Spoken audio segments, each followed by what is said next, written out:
Não é a vida mais do que o alimento e o corpo mais do que as vestes? Observai as aves dos céus, não semeiam, não colhem, nem ajuntam celeiros. Contudo, vosso Pai Celeste as sustenta. Amém. Porventura não valei vós muito mais do que as aves? Qual de vós, por ansioso que esteja, pode acrescentar um côvado ao curso da sua vida? E por que andais ansiosos quanto ao vestuário? Considerai como crescem os lírios do campo. Eles não trabalham nem fiam. Eu, contudo, vos afirmo que nem Salomão, em toda a sua glória, se vestiu como qualquer deles. Ora, se Deus veste assim a erva do campo, que hoje existe, e amanhã é lançada no forno, quanto mais a vós, homens de pequena fé. Porquanto não vos inquieteis, dizendo: que comeremos, ou que beberemos, ou com que nos vestiremos? Porque os gentios é que procuram todas essas coisas, pois vosso Pai Celeste sabe que necessitais de todas elas. Buscai, pois, em primeiro lugar o seu reino e a sua justiça, e todas essas coisas vos serão acrescentadas. Porquanto não vos inquieteis com o dia de amanhã, pois o amanhã trará os seus cuidados. Basta o dia o seu próprio mal. Vamos orar ainda uma vez mais. Sim. Pai, uma vez mais na tua presença, Aleluia. Nessa noite, na casa do Senhor, Pai. Nós queremos aqui agradecer porque Aleluia. temos a certeza e a convicção que o Senhor está em nosso meio. Glória a ti. Depois de tudo que foi lido, foi cantado, Pai, nós queremos pedir agora Aleluia. a iluminação do teu Santo Espírito sobre as nossas vidas. E que tudo o que fizermos, falarmos, pensarmos, que possa ser para o louvor, honra e glória do Senhor. Nos conduza de tal forma que nada nem ninguém nos atrapalhe a perder o nosso pensamento, o nosso foco do Senhor e da tua palavra. Fala o nosso coração, fala o nosso entendimento.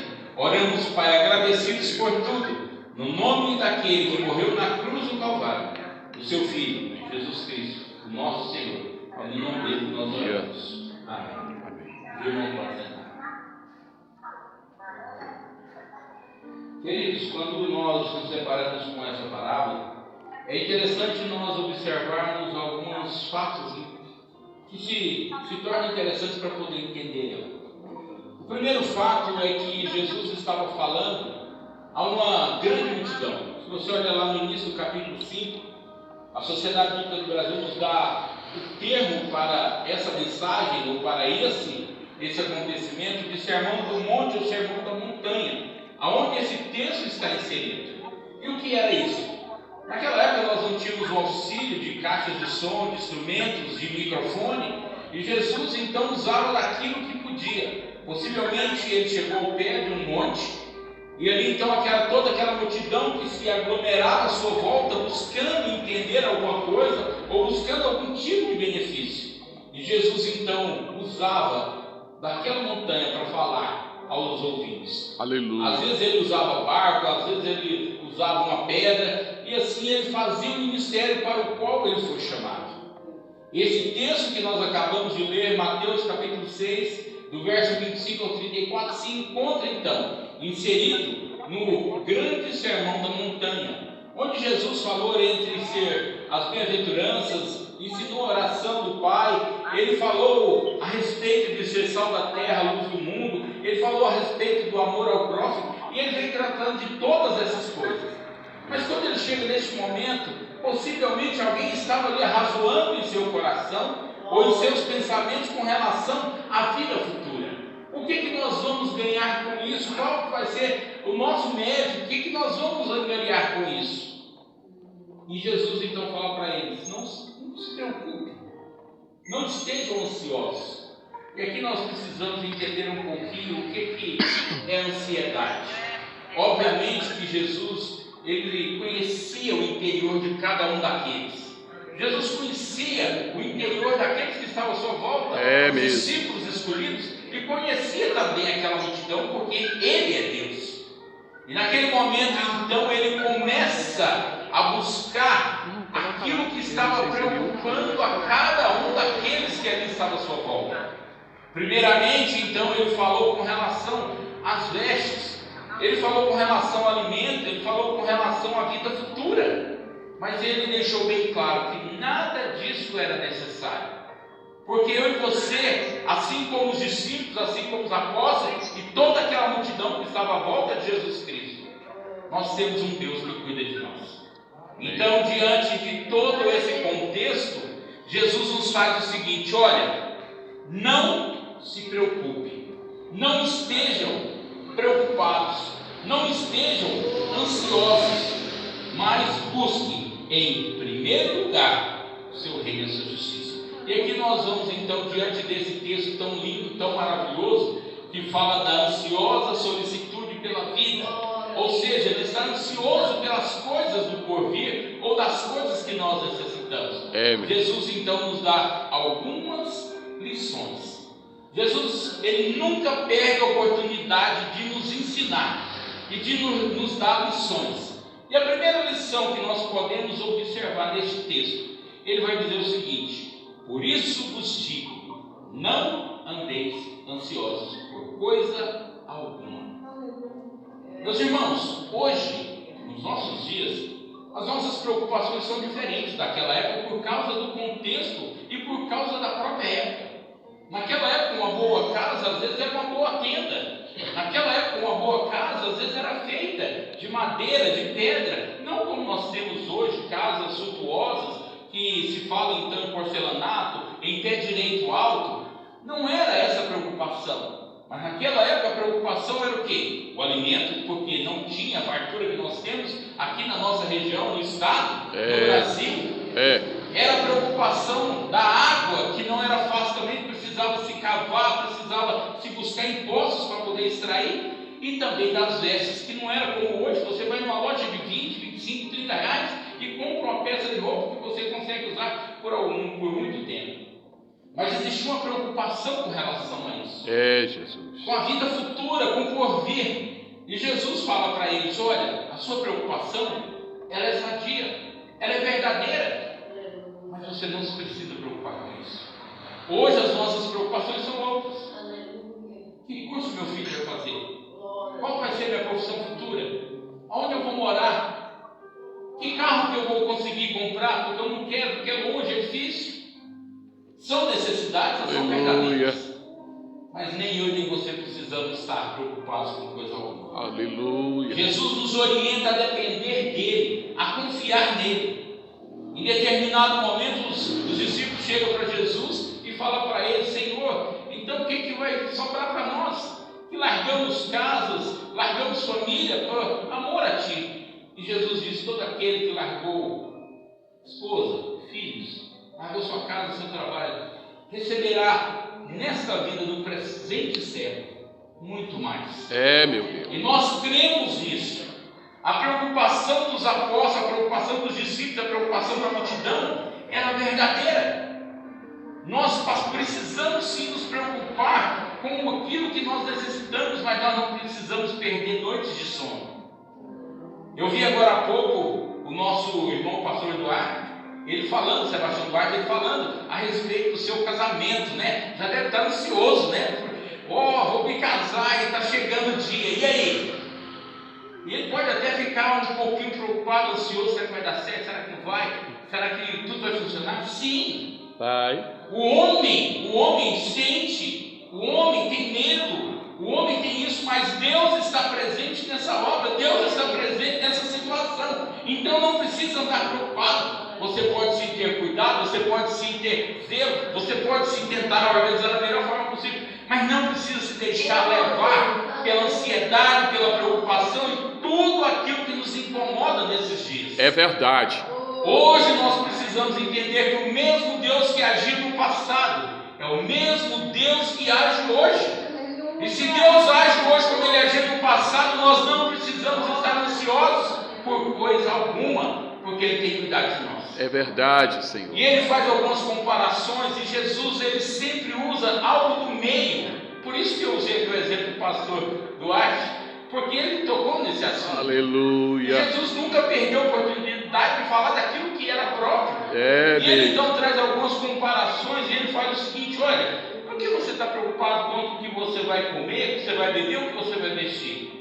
A sua vida não é muito mais importante para Deus do que dos animais, das aves? Obviamente que é. Ele está fazendo uma pergunta. Ele está fazendo uma pergunta para os discípulos e para a multidão, falando o seguinte: é muito mais importante, por que o Senhor está falando falando, pastor, então nós somos mais importantes do que as aves, os animais? Somos. Por quê? Porque quando você lê lá no livro do Gênesis, no início do capítulo lá, você vai ver que Deus criou todas as coisas. No princípio criou Deus os céus e a terra.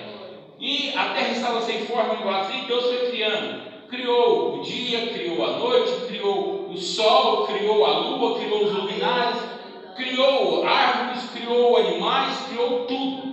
E aí, depois ele vai dizer o seguinte, o texto: e Deus criou então o homem do pó da terra, e soprou em suas narinas, ele passou a ser alma vivente. E o mais interessante é que vai falar que o homem então foi a coroa da criação. Foi mesmo. E nós então nos alegramos, porque sim, nós somos mais importantes do que os animais, do que as aves, do que os répteis. Obviamente que nós não vamos sair aí apedrejando ou matando essas criaturas, esses seres de Deus. Mas nós somos sim mais importantes. Aleluia. E Jesus, quando faz essa pergunta, ele está fazendo a comparação. Você está preocupado com o quê? Por que você está ansioso? Se Deus trata o pássaro, você vai ver, você planta no quintal, tem um pé de goiaba, você vai lá pegar uma goiaba, ela está furada, porque o passarinho se alimentou. Uma manga. Então cada época tem frutos, aquela época que alimenta cada um daqueles pássaros. Se Deus cuida, se os pássaros não cuidará de mim e de você? E a comparação que Jesus faz é justamente essa. Nós estamos falando então de um estudo para a família. Será que na minha casa, na sua casa, está tudo bem? Está tudo em ordem? Não está faltando nada? Nem sempre. É mesmo. Mas nem pela falta, nem pela, às vezes, a ansiedade que às vezes nos traz por faltar alguma coisa, nós precisamos estar assim emocionalmente abalados. É verdade, meu Deus. E o grande problema é que nos últimos dias, nesses dias que nós estamos vivendo, existem doenças que nós chamamos de doenças psicossomáticas. É verdade. As doenças da alma, as doenças que realmente fazem pessoas a tirar a própria vida ou perder a vontade de viver. Verdade, meu Porque Deus. senão não precisamos disso. Jesus estava falando disso. Glória a Deus. Eu estou com o controle em todas as minhas mãos. E ele Amém. traz essa comparação para falar: se Deus cuida da ave que não planta, que não colhe, que não ajunta em celeiros, quanto mais de cada um de nós. Nós precisamos entender que Deus tem cuidado de nós. E Ele jamais nos abandonará. Aleluia. Jesus ainda usando do que Glória era a próprio para Deus. aquela região, para aquele povo. Ele vai dizer o seguinte ainda. Primeiro ele falou sobre o alimento.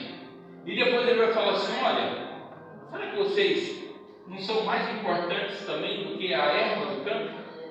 E ele traz uma outra comparação. Salomão foi tido como um homem que pediu sabedoria para Deus. E Deus o deu. E ele foi considerado um dos homens mais sábios, se não o mais sábio que já existiu em toda a face da terra. Mas o que nos chama a atenção é que esse homem, então, ele se apoderou de riquezas, de bens e também de prazeres. Foi. Obviamente, tudo isso trouxe ruína para a sua vida. No final. E já no finalzinho da sua vida, ele vai dizer o seguinte: olha, vaidade de vaidade, diz o pregador. Tudo. Tudo é vaidade. Tudo isso passou, tudo isso foi passageiro. Mas nem Salomão, com toda a sua sabedoria, com toda a sua riqueza, com todos os seus bens, jamais se vestiu como qualquer um dos lírios do campo. É verdade. Hoje, a gente fala sobre o Aleluia. lírio do campo, e agora eu vou usar a futura esposa do pastor Eduardo, ela está com um vestido que tem lírios. Sim. Já trabalhei em floricultura, e os lírios que ela está ali no vestido dela são lírios laranjados. Olha que lindo. Mas o lírio que Jesus está falando, da Palestina, daquela região, não tem essa cor. Ele tem uma cor avermelhada, parecendo aquelas flores até aveludadas. É um lírio de forma diferente, não é igual aos lírios que nós temos no Brasil, branco, lilás, laranjado, amarelo, mas são avermelhados, de cor forte. Aleluia. E quando você olha, você fala assim: que graça, que beleza! E o texto vem nos falar que nem Salomão, em toda a sua glória, se vestiu como qualquer um dos como os lírios do campo. Aleluia. Que hoje florescem, ficam bonitos, viçosos, mas que amanhã murcha. As pétalas caem e o ramo só serve para fazer fogo, lenha para a fogueira. E Jesus está falando: vocês não valem muito mais que isso, então não precisam estar ansiosos por verdade. coisa alguma, nem pelo que é a vez de comer, de beber, e nem por quanto a vez de vestir. O verso 24 24, 27, vai falar assim: qual de vós, por mais ansioso, preocupado que esteja, pode aumentar um côvado ao curso da sua vida? E aí nós precisamos entender o que é um côvado. Um côvado é uma unidade de medida. Hoje no Brasil nós adotamos outras unidades de medida. Nós temos milímetro, centímetro, metro, quilômetro, milha. Naquela época um côvado era o quê? Era a distância do cotovelo de um homem adulto até o dedo médio. Isso. Algo em torno de 44,4 centímetros. E é por isso então que as pessoas começaram a falar: mas o que ele está querendo dizer? Que eu não posso aumentar na minha vida nem um dia mais do que aquilo que Deus determinou. Por mais que eu me esforce, por mais que eu me exercite, eu não posso aumentar o tempo de vida, eu não posso mudar a estrutura física que Deus me deu, eu não posso mudar aquilo que Deus criou em mim, porque eu não tenho poder para isso. Verdade. Isso foi Deus que fez e determinou como Ele queria. É mesmo. E como Ele quis, porque Ele é Deus. Aleluia. E eu não posso fazer nada disso. Mas o texto é tão interessante que ele vai nos falar o seguinte: olha, vocês são muito maiores do que isso. Deus os ama muito mais do que vocês pensam, do que vocês acreditam. E Ele vai dizer o seguinte então: eu vou falar para vocês alguma coisa. Que quem se preocupa com essas coisas, quem se preocupa com essas dificuldades, quem se preocupa com o dia de amanhã, é quem não tem intimidade com Deus. E aqui ele usa uma expressão: gentios. Quem que eram os gentios? Eram os povos que não tinham linhagem. Nós temos naquela época, do contexto de Jesus Cristo, por exemplo, nós temos quem? Os judeus. E dentro do judaísmo nós tínhamos algumas doutrinas ou algumas religiões.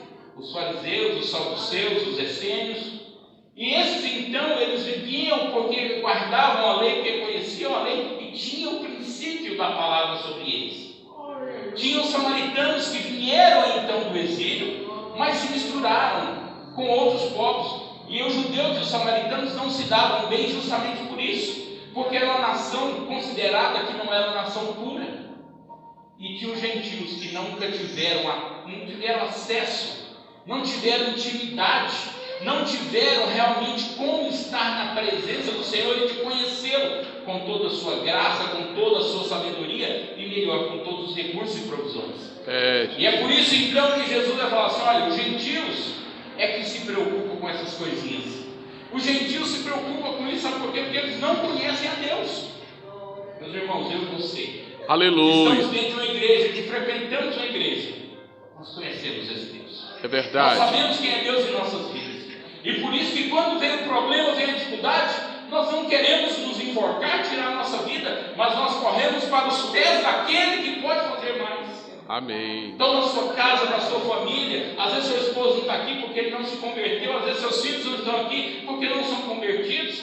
Não se preocupe, você não tem que se desesperar com isso, porque a promessa do Senhor para as nossas vidas é que cada um de nós estaríamos na presença do Senhor na consumação dos séculos.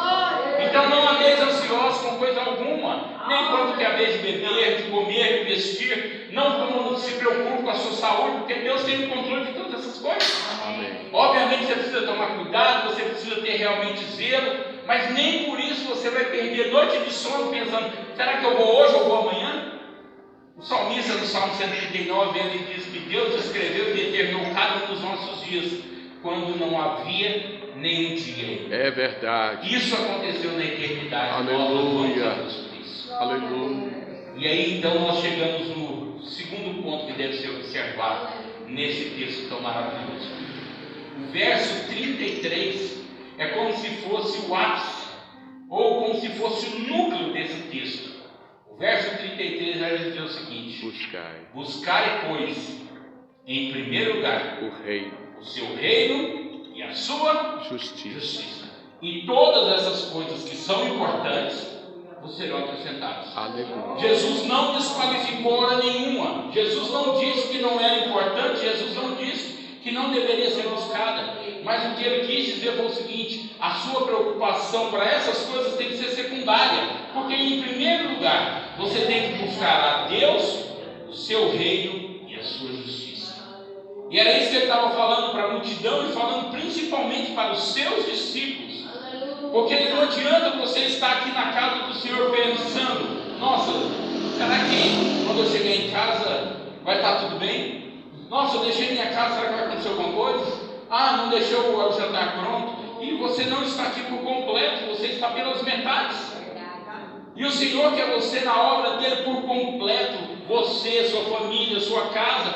Pastor, mas meu marido, meus filhos ainda não converteram. Não se preocupe, Deus tem um tempo para tudo. O importante é você buscar a Deus em primeiro lugar, com toda a sua força, com todo o seu entendimento, com toda a sua coragem, com tudo aquilo que Deus tem te dado. Oh, que maravilha! O apóstolo Paulo, escrevendo aos 1 Coríntios, capítulo 10, verso 31, vai nos dizer: quer comais, quer bebais, ou façais qualquer outra coisa, que seja sempre para a honra e glória do Senhor. É mesmo. Então hoje eu não preciso ficar preocupado se amanhã eu vou ter a preocupação de ter o que comer, de beber, com que pagar água, energia, o aluguel, o telefone, porque Deus tem cuidado de nós. E é por isso então que Jesus, dizendo para os seus discípulos, ele vai dizer: buscai, pois, em primeiro lugar o seu reino e a sua justiça. É maravilhoso. Pastor, o que é buscar o reino de Deus? É maravilhoso. A justiça de Deus. Buscar o reino de Deus é entender que Deus é Senhor de todas as coisas. Quando Jesus estava no deserto sendo tentado pelo inimigo, o inimigo oferece algumas propostas para ele. E hoje nós também recebemos propostas. E naquele momento, então, o inimigo chega para ele e fala assim: olha, transforma essa pedra em pão. Porque sabia que a necessidade dele era aquela que ele já tinha 40 dias que estava com fome. Verdade. E ele diz então para o inimigo das nossas almas: olha, nem só de pão viverá o homem, mas de toda palavra que procede da boca de Deus. Ele não obedeceu o inimigo com a sua proposta, apesar de ter fome, apesar de estar ali 40 dias, porque ele também era homem. Ele era 100% Deus, mas era 100% homem. É, aleluia. E aí então o inimigo percebe: não vai funcionar com ele essa questão do material, essa questão da falta de alimento. Então vamos trabalhar com ele uma outra coisa. Vamos trabalhar com ele com relação ao seu ego, com relação aos seus desejos. E de repente leva ele no alto do pináculo, que era uma torre muito de alto, um templo, e fala para ele: atira-te daqui para baixo, porque está escrito que aos teus anjos dará ordem para que você não tropece em nenhuma pedra. E Jesus, com muita sabedoria, não fazendo a vontade do inimigo, mas sempre ali pronto a fazer a vontade do Pai, glória, disse: não tentarás o Senhor teu Deus. Jesus estava cheio dessa palavra. Então, quando Mateus escreve aqui: buscar, pois, em primeiro lugar o seu reino e a sua justiça, é justamente isso. É não ouvir as propostas que o mundo tem feito, não ouvir as propostas que o inimigo tem feito, não ouvir o que a mídia tem colocado, mas estar na presença do Senhor, buscando Ele através da palavra, através da oração, e realmente deixando Deus ser Deus em nossas vidas. Não tentando colocar outras coisas como Deus em nossas vidas, porque Ele é Senhor. Então, quando a palavra nos diz buscar, pois, em primeiro lugar o seu reino e a sua justiça, é buscar sim o reino de Deus, falando, testemunhando, buscando, trabalhando em prol desse reino. É o que nós temos visto aqui. Eu cheguei aqui num belo dia à tarde para buscar a marmita, aliás, de manhã para buscar a marmita que nós iríamos almoçar, e conheci um pouco do trabalho do irmão Duarte, Sebastião Duarte, onde ele então nos falou que já está pronto a viajar, fazer uma viagem missionária, e como isso é bom. É isso que o Senhor nos mandou: ide ou indo, prega o evangelho, anuncie as boas novas da salvação. É isso que eu tenho que me motivar, é isso que eu tenho que buscar para a minha vida, para a vida da minha família, e não ficar dando ouvido que o mundo tem colocado aí fora. Buscar o reino de Deus é estar na dependência total de Deus, e é isso que nós precisamos.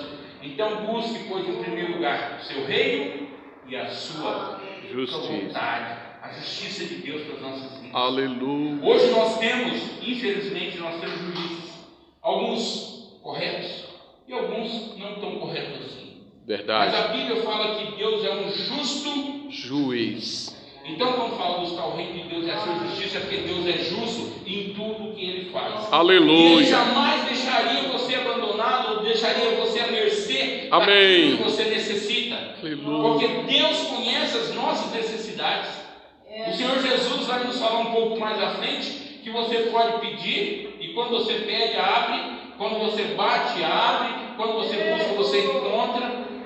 Por quê? Porque Deus conhece tudo que você necessita antes de você pedir. O texto vai falar assim, olha, pois quem pede recebe, quem busca encontra, e todo aquele que bater abrir-se-lhe-á. Porque o Senhor conhece tudo que necessitais antes mesmo de lhe pedir. É verdade. Antes de pedir ao Pai, Ele já conhece toda a sua necessidade. E é por isso que Ele é Senhor em nossas vidas. E por isso que Ele vai fazer a justiça dele sobre cada um de nós. E então nós chegamos no terceiro ponto. O ponto que nós devemos observar.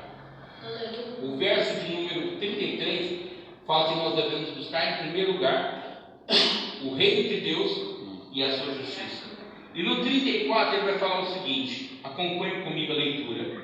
Portanto, não vos inquieteis, não fique preocupado, não fique incomodado, não fique ansioso, não fique nervoso, não fique bravo com os filhos, que às vezes a gente está tão nervoso que quer descontar em qualquer um que aparece. Verdade. Ou o esposo quer descontar na esposa, a esposa no esposo, ou a mãe nos filhos, ou o pai nos filhos, ou o filho está chateado na escola e quer descontar nos pais. Não se preocupe, não. Sabe por quê? Porque eu não preciso me preocupar com o dia de amanhã. Porque o dia de amanhã, ele já tem os seus próprios cuidados. Basta o seu dia, o seu próprio mal. E aqui eu quero trazer a alusão ao texto que foi lido aqui no início. Oh, maravilha! Continua, o texto do Deus. Salmo 127, ele está junto, interligado ao 128 que nós lemos. Verdade. O Salmo 127 vai falar sobre o cuidado de Deus. É esse o título que a sociedade bíblica do Brasil dá. Os cuidados de Deus. E é tão interessante quando você lê, que você vai observar o seguinte, olha, se o Senhor não edificar a casa, em vão trabalha os que edificam. Se o Senhor não guardar a cidade, em vão vigia a sentinela. Inútil vos será levantar cedo, repousar tarde, comer o pão que penosamente granjeastes, porque os seus amados ele dá enquanto dorme. Herança do Senhor são os filhos do Senhor, fruto do seu ventre, do seu galardão. Você não vai ser envergonhado quando você pleitear na porta da cidade, onde acontecia o tribunal, o juízo ali, onde o rei então legislava e deixava algumas pessoas para resolver as causas locais. Quanto maior a família, maior o poder de força para poder legislar em cima de algumas causas. É verdade. E é por isso então que o Salmo vem falando disso. E no 128 que está ligado a esse, vai falar então que bem-aventurado é o homem que anda na presença do Senhor. Aleluia. Ele come das suas próprias mãos, do seu sustento. Aleluia. Ele é quem guarda realmente aquela família. Vai falar então que a esposa no interior da sua casa, ela cuida dos filhos como rebentos da oliveira. O mais interessante desse texto, e eu tive a oportunidade de estudar bem no seminário, é que ali a esposa ela é comparada a uma casa onde tem os seus fundamentos, os seus alicerces baseados realmente na dependência do Senhor. E a esposa funciona como uma espécie de parede, onde então o marido é como se fosse o telhado, e ela dá sustento para essa família, cuidando dos filhos que estão à volta da mesa, ensinando a doutrina, estar na presença do Senhor. E o texto vai continuar falando que essa família será bem-aventurada. Mas o melhor de tudo é que essa família não vai parar por ali, mas ela vai dar continuidade. É lindo, meu Deus. Vai ter a posteridade, ou seja, você vai ver os seus filhos e os filhos de seus filhos, seus netos, seus bisnetos, seus tataranetos, porque isso é uma verdade do cristão. O cristão vai ter vida em abundância porque depende de um Deus Todo-Poderoso. E é por isso então que eu não preciso me preocupar com o dia de amanhã, porque amanhã Deus já cuidou dele. Eu preciso me preocupar com o dia de hoje que eu estou vivendo. Então, se Deus me deu vida, eu respirei, levantei de manhã cedo, respirei, então eu preciso estar buscando o Senhor na presença do Senhor. Jamais eu posso me esquecer disso. Aleluia. O Salmo 150, no finalzinho dele, vai dizer assim: todo ser que respira, louve ao Senhor. Então, se nós acordamos e respiramos, precisamos louvar ao Senhor. Morto não louva, morto não busca, morto não faz nada na obra do Senhor. E na minha igreja, sabe o que eu digo? Quando alguém fala assim, pastor, eu não estou querendo fazer mais nada não, já estou cansado, estou velho, já estou aposentando. Eu falo assim, olha, o cristão, ele só aposenta quando ele morre, quando ele vai para a glória. É verdade. Eu ainda assim, acho que lá quando você chegar, você vai estar na presença do Pai, louvando e glorificando, dizendo, glória! Santo, Santo é o Senhor. Santo, Santo, Santo é o Senhor. E é por isso então que Jesus, ensinando essa multidão, ensinando a cada um desses amados, ele diz, então, por que vocês vão se inquietar com o dia de amanhã? Não precisa se preocupar com o dia de amanhã. Você não precisa se preocupar com a quarta-feira. Você não precisa se preocupar com a quinta-feira. Verdade, pastor. Você não precisa se preocupar com a sexta, o sábado, o domingo, porque Deus já cuidou de tudo isso. Deus já escreveu e determinou todos os nossos dias antes que houvesse qualquer um deles, porque Ele é Deus e nós estamos na dependência dEle. E quando o texto fala que eu não devo me preocupar com o dia de amanhã, porque o amanhã trará os seus próprios cuidados. E quem traz o cuidado para as nossas vidas? Quem cuida de nós? É o que eu ganho? É quanto eu ganho? Não! Existem pessoas aí que estão simplesmente abastadas de dinheiro e o seu dinheiro não é suficiente para pagar um tratamento. É verdade. Há pouco tempo atrás recebemos a notícia que um grande homem, um notável piloto de Fórmula 1 chamado Michael Schumacher, depois de tantos anos de coma, dormindo, gastando toda a sua riqueza, ele recordou. Ele acordou de novo para a vida. Mas sabe o que aconteceu? Quando ele acordou, ele já estava pobre, um homem que era trilionário, porque ele gastou todos os seus bens com a saúde. E adiantou o quê? Não adiantou nada. É por isso que eu não preciso ficar preocupado com o dia de amanhã. É verdade. Deus vai trazer os cuidados para as nossas vidas. Se hoje você está passando alguma dificuldade financeira, emocional, sentimental e familiar, dependa de Deus, que Deus vai trazer os cuidados na sua vida. Porque Ele é Deus e Ele não nos abandona. Ele não nos deixa à mercê, Ele não nos deixa à margem da estrada, Ele não nos deixa na beira do caminho, mas Ele vai lá e nos sustenta, nos dá provisão, nos dá recursos para que estejamos sempre na presença dEle. E Ele então diz o seguinte, no finalzinho do verso 34: basta o dia do seu próprio mal. O que nós temos que passar no dia de hoje, na terça-feira, nós vamos vencer hoje, vamos passar hoje, e amanhã é um novo dia. Glória a Deus. Existe um ditado popular que diz o seguinte: olha, se ainda não melhorou, é porque não chegou ao fim. Porque quando chegar vai estar tudo melhor. Que lindo. Nós temos certeza disso. Aleluia. Que Deus possa estar nos dando sabedoria para esperar Glória a Deus. os dias que virão. Mas mais que isso, que Deus nos dê a fé e a esperança para aguardar cada um desses dias na presença dEle. Ele é o autor de toda a obra, Ele é quem tem tudo nas suas mãos, Ele é quem cuida de nós, da minha vida e da sua vida. E nada que nós fizermos vai poder acrescentar nada na nossa vida, nem na nossa altura, nem no nosso tempo de vida, em nada, porque Deus já determinou todas as coisas. Que eu e você possamos sempre estar na presença do Senhor, buscando Ele. Aleluia. Possivelmente virão dificuldades, possivelmente virão lutas, problemas, mas saiba, Deus está cuidando de tudo. Quando vier um problema, pastor, o que eu vou fazer? Eu vou para os pés do Senhor. É verdade. Onde eu resolvo os meus problemas.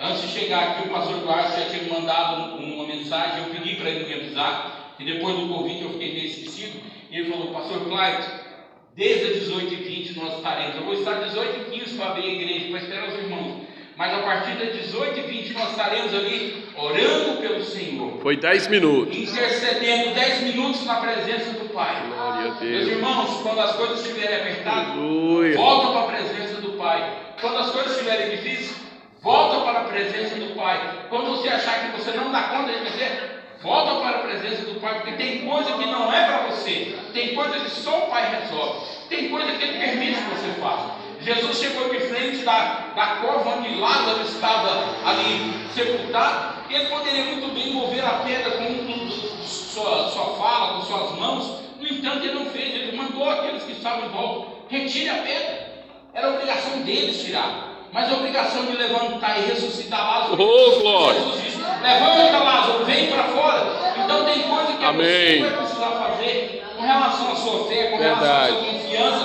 com relação à sua esperança em Deus, depende de você. E as outras coisas, com certeza, Deus vai estar acrescentando em nossas vidas.